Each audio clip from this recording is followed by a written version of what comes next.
Well, it has to do a lot. I mean, basically, it's supply demand. And what we found out, and this has happened intermittently for years. So, I mean, I went time through the operating room where we didn't have epinephrine, we wouldn't have another different type of chemical. The second thing is sometimes a product is not profitable. Take amoxicillin, for example. There's only one place in the United States that makes the basic drug of amoxicillin. So it has to be one, profitable, and two, enough supply to meet the demand, but shortages can occur. We know we have to boost domestic production.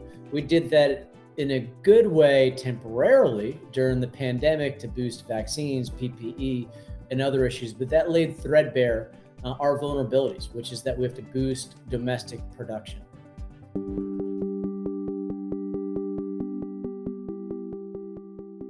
What happened during the pandemic? The Chinese and India, which had a lot of our active pharmaceutical ingredients, they shut down their warehouses and they weren't even making the product. Well, we saw from the pandemic that we need to boost domestic production. We saw it with the vaccines, we saw it with personal protective equipment. Currently, the United States imports 72% of our pharmaceuticals and medical. Absolutely. If you look at how much of our drugs are made overseas, the active pharmaceutical ingredient, the byproduct is made in India, made in China. We need to pull that near shore. We need to pull that either into Central America or to other countries that are allied with us rather than adversarial to us, which are the components to so many of these prescription drugs. So absolutely, and I'm on the trade subcommittee for Ways and Means, we absolutely need to deal with this. And now we have a bipartisan bill with Representative Buddy Carter out of Georgia, the Made in America Act, which is essentially the CHIPS Act for pharmaceuticals, a big bill that just passed to boost semiconductor production. And what it would do is incentivize domestic production with a new tax credit in opportunity zones, areas that are either low income or communities of color, tribes, and other areas. And it would have a 25 to 30% tax credit to encourage more domestic production.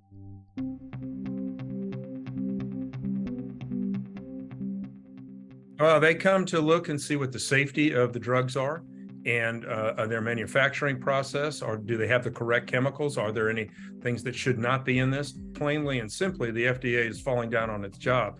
And to my understanding, as of recently, they have yet to make any overseas in-person evaluation of any of these pharmaceutical substrate companies in person. And I'm sorry, Zoom does not do it. It's regulated through the FDA, and they're one of the best regulators in the world. We have the gold standard.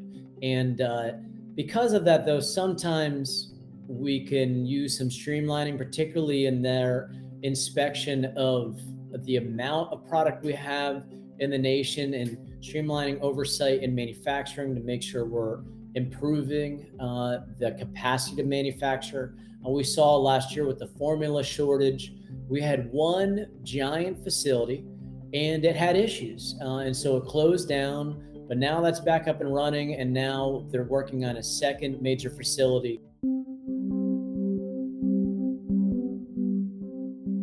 In some regards, we already do. I mean, you can actually get a prescription from a drug made in Canada.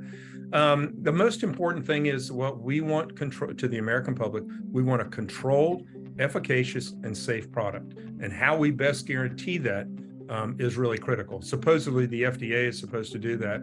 I have no problem with the source of the medicine as long as I know it's safe and it does what I want it to do when I prescribe it.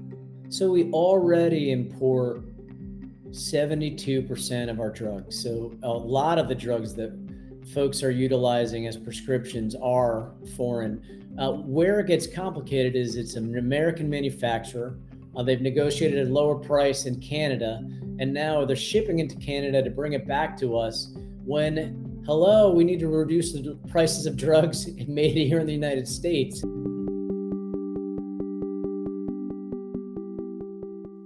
Well, it can be, but it's the same but different.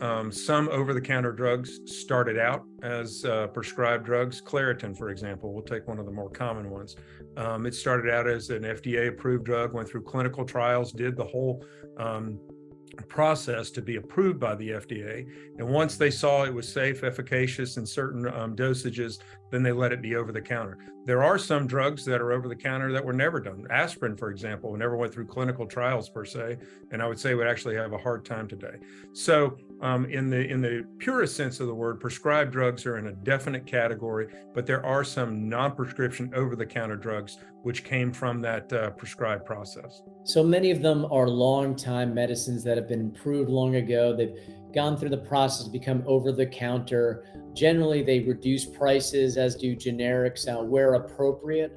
So the formula shortage from last year, that is primarily over-the-counter formula that you could buy in your grocery store. But yet we saw a shortage because of a sanitary issue at that time. So it just reminds us the lessons we learned from COVID, we need to build upon and have a real national capacity to make sure we're producing medicines here in the United States.